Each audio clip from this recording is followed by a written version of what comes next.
अस्सलाम वालेकुम, कैसे हैं सब? मेरी दुआ है जहाँ कहीं भी रहें खैर आफ़ियत से रहें।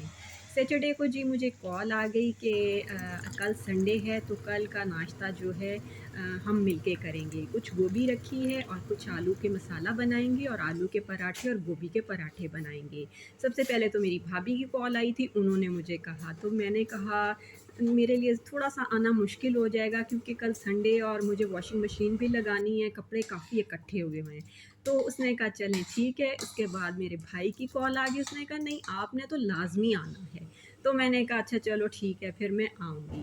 बस सुबह उठकर जी सबसे पहले नमाज़ पढ़ी, पौधों को पानी दिया, उसके बाद जी मैं वॉशिंग मशीन लगा ली और वॉशिंग मशीन के साथ ही मैंने तलबीना बनने के लिए रख दिया क्योंकि ये मुझे बहुत पसंद है और जब मुझे मीठे की क्रेविंग होती है मैं यही खाती हूँ। और ये जौ का दलिया जो है मैंने रात को ही जौ भिगो के रख दिए थे, इससे इस तरह ये बहुत मज़े के बनते हैं। तो बस ये फिर जब दूध में बॉयल आया तो मैंने वो जौ का जो जौ था वो इसमें शामिल कर दिया। अब ये हल्की आँच पे पकता रहेगा और इधर मैं अपने कपड़े वॉश कर लूँगी। और ये है कि चाय और अंडा वग़ैरह सुबह ले लिया था इसलिए फिर थोड़ा नाश्ता तो आपको पता है संडे को लेट होता है, नाश्ता क्या वो ब्रंच ही हो जाता है। तो मेरे भाई ने कहा था कि आप 11 साढ़े 11 बजे तक आ जाइएगा और मैंने कहा ठीक है। पहले तो मैंने उससे कहा कि मैं मसाला बना के ले आती हूँ, आटा भी गूँध के ले आती हूँ, लेकिन उसने कहा नहीं मसाला हम बनाते हैं, आटा आप गूँध के ले आइएगा। तो मैंने कहा चलें ठीक है, क्योंकि मेरी थोड़ी भाभी की तबीयत भी ख़राब थी इस वजह से बस मैंने तलबीना रेडी किया, जब वो थोड़ा पक गया उसमें खजूरें शामिल की और ये मैं बॉक्स अपनी भाभी के लिए रेडी कर रही हूँ। ऊपर से बादाम, पिस्ते वग़ैरह शामिल करके इनको रेडी करके मैंने फ्रिज में रख दिया। और जल्दी से मैं चली गई छत पे कपड़े डालने के लिए क्योंकि अभी बाकी सारे सो रहे थे, तो मैंने कहा उनको एंड टाइम पर ही उठाऊँगी। इस टाइम 11 बज चुके थे और पहले मैं और मेरी बेटी यानी कि भाई की तरफ चले गए और मैंने कहा कि वहाँ जाके मैं मसाला वग़ैरह रेडी करती हूँ और फिर आलू के पराठे बनाना शुरू करती हूँ और फिर अपने हस्बैंड और बेटे को बुला लूँगी। क्योंकि मेरे हस्बैंड ने लस्सी बनानी थी क्योंकि वो लस्सी के बहुत एक्सपर्ट हैं, लस्सी बहुत मज़े की मीठी लस्सी बनाते हैं। तो बस वहाँ जाकर मैंने जल्दी से आलू का मसाला रेडी कर लिया और जी उसमें जो नॉर्मल चीज़ें होती हैं नमक, मिर्च, हल्दी, पिसा धनिया, ज़ीरा, कसूरी मेथी, अजवाइन सब चीज़ें शामिल करके मैंने आलू का मिक्सचर रेडी कर दिया और आलू के पराठे बनाना शुरू कर दिया। गोभी पहले से 1 दिन की पहले की पकी हुई थी तो उसमें वो थोड़ी-सी नरम मुझे लग रही थी तो थोड़ा-सा मैंने उसमें आटा मिक्स करके रख दिया था और थोड़ी नमक, मिर्च वग़ैरह तेज़ करके तो वो भी मैंने मसाला रेडी करके रख दिया। बस सबसे पहले मैंने आलू के पराठे बनाने शुरू कर दिए और वो भी पहले बनाए मैंने आलू के और फिर बनाए मैंने गोभी के। वाह! आलू का मिक्सचर मज़े का लग रहा है। किस चीज़ का बना? ये वो है, वो उठाना था हॉट पॉट का ढक्कन और उधर भी दिखाओ। ऐसे ये बात।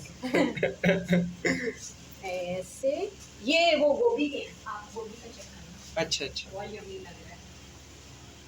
माशाल्लाह माशाल्लाह। इस वक्त मेरा भाई गया हुआ था दही लेने के लिए और पिछली दफ़ा जब हमने इधर ही आकर लस्सी बनाई थी तो मेरे भाई से मधानी टूट गई। तो जी अब मेरा भाई मधानी भी लेने गया हुआ था और फिर कहता एक ही शॉप खुली हुई थी और उस पे 2 ही सिर्फ मधानियाँ रखी हुई थी, मैं दोनों ले आया हूँ, एक आपके लिए और एक अपने लिए। बस जब 3-4 पराठे रेडी हुए तो मैंने शहरी से कहा कि तारिक को कॉल कर दो आ जाएँ और लस्सी बना लें। बस वो आए और उन्होंने मज़ेदार सी मीठी लस्सी रेडी कर ली और मेरी भाभी ने बर्तन वग़ैरह सारे सेट कर दिए और दस्तरख़्वान हमारा लग गया और हम मज़े से बैठ के खाने के लिए। सर 2 ऑप्शन हैं, गोभी वाला भी और आलू वाला बस भी है। ਤੁਸੀਂ ਕਿਹੜਾ ਲੈਣਾ ਹੈ? गोभी आलू आलू वाला देखा नहीं। आलू के पराठे खाने का मज़ा तो फैमिली के साथ ही आता है। बस जी हमने भी बहुत एंजॉय किया और यहाँ पे मेरी भाभी कहती कि आप भी शहरी के कहने पर आईं, मेरे कहने से तो आपने एक्सक्यूज़ कर लिया था। तो और ये भी कहा कि अब माइंड ना करना। तो मैंने कहा सहर मैं तो इसलिए कहती हूँ कि भई एक तो तुम्हारी आज तबीयत भी ठीक नहीं थी। दूसरा मैंने कहा एक तो छुट्टी होती है और आप लोगों ने फिर रेस्ट करना होता है। मैं और मेरी बेटी तो 3 बजे तक वहाँ रुकी और मेरे हस्बैंड और मेरे बेटे बेटा जो है ज़ोहर की नमाज़ के लिए आ गए थे और मेरे हस्बैंड ने कोई बाइक का काम भी करवाना था, बस उन्होंने वो करवाया और फिर वापसी पर हमें भी साथ ले लिया। वापस घर आई हूँ तो फिर मेरी बेटी ने कहा कि अब थोड़ा-सा काम तो मेरा भी करें। वो थोड़े-थोड़े जो मेरे काम करने के होते हैं वो मुझे करती रहती है, जैसे ट्रेसिंग हुई या कढ़ाई वगैरह, तो वो फिर मैं उसे कर देती हूँ। रात के खाने की बात आई तो इतना कोई ख़ास खाने को दिल नहीं कर रहा था, तो मेरे बेटे ने कहा कि आप स्पेगेटी बना दें। तो मैंने कहा चलो थोड़ा-सा चिकन रखा है, उसी की वेजिटेबल्स भी हैं, तो मैं चिकन स्पेगेटी बना देती हूँ। तो बस जी मैंने स्पेगेटी को पहले बॉयल कर लिया, फिर थोड़ा-सा ऑयल डाल के उसमें मैंने लहसुन पिसा हुआ लहसुन शामिल कर दिया। उसके बाद जब वो थोड़ा-सा 10-15 सेकंड के बाद मैंने इसमें चिकन शामिल कर दिया और उसको मैंने थोड़ा-सा फ्राई कर लिया। फ्राई करने के साथ मैंने जो वेजिटेबल्स इसमें शामिल की, सबसे पहले मैंने इसमें प्याज शामिल किया और हाफ़ प्याज मैंने लिया था और हाफ़ गाजर ली थी।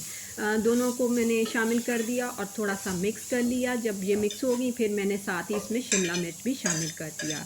शिमला मिर्च शामिल करके इन सब चीज़ों को मैंने अच्छी तरह मिक्स कर दिया और जो मैंने इसमें स्पाइसेस डाले उसमें 1 चम्मच नमक का, 1 चम्मच काली मिर्चों का और जी मैंने इसे ऑरिगानो इसमें शामिल किया, सोया सॉस शामिल की, सिरका शामिल किया और इसमें हाफ़ चम्मच मैंने कुटी लाल मिर्चों का भी शामिल किया था।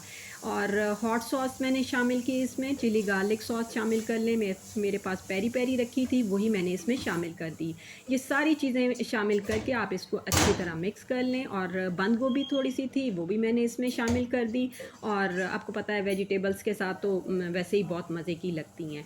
तो इसके बाद आपने तकरीबन 4 चम्मच भर के इसमें केचअप के शामिल कर देने हैं। सारी चीज़ें मिक्स करने के बाद जो थोड़ा-सा पानी शामिल कर दें ताकि थोड़ी-सी सॉस लगे तो वो ज़्यादा मज़े की लगती है। वैसे तो जो जिसमें आपने स्पेगेटी बॉयल की होती हैं वो पानी रख लें तो ज़्यादा अच्छा है, लेकिन मैं भूल गई थी रखना, इसलिए फिर मैंने सादा पानी ही यूज़ कर लिया। इसके बाद जो बॉयल स्पेगेटी थी वो मैंने शामिल कर दी और इनको थोड़ा-थोड़ा डाल के आपने थोड़ा-थोड़ा करके मिक्स करना है, वरना ये ज़रा मिक्स करने में मुश्किल हो जाती हैं। बस मैंने इनको अच्छी तरह मिक्स कर दिया और फिर मैंने इसे डिश आउट कर लिया और बहुत ही मज़े की ये स्पेगेटीज़ रेडी हुई थी। शाम को मेरे हस्बैंड ने कहा कि मैं मगरिब की नमाज़ के बाद अपने फ्रेंड की तरफ चला जाऊँगा और फिर इशा की नमाज़ पढ़ के फिर मैं वापस आऊँगा। बस जी वो जब इशा पढ़ के वापस आए और साथ में वो हमारे लिए शवारमे भी ले आए। तो बस जी यही फिर आज का था हमारा डिनर और हमने मज़े से शवारमे भी खाए और थोड़ी-थोड़ी स्पेगेटी भी खाई और ये थी आज की पूरे दिन की रूटीन और उम्मीद करती हूँ कि आज की रूटीन आपको अच्छी लगी होगी। चले करते हैं व्लॉग का फिर यहीं पर एंड, फिर मिलते हैं नेक्स्ट वीडियो में, तब तक के लिए इजाज़त दें। ओके, अल्लाह हाफ़िज़।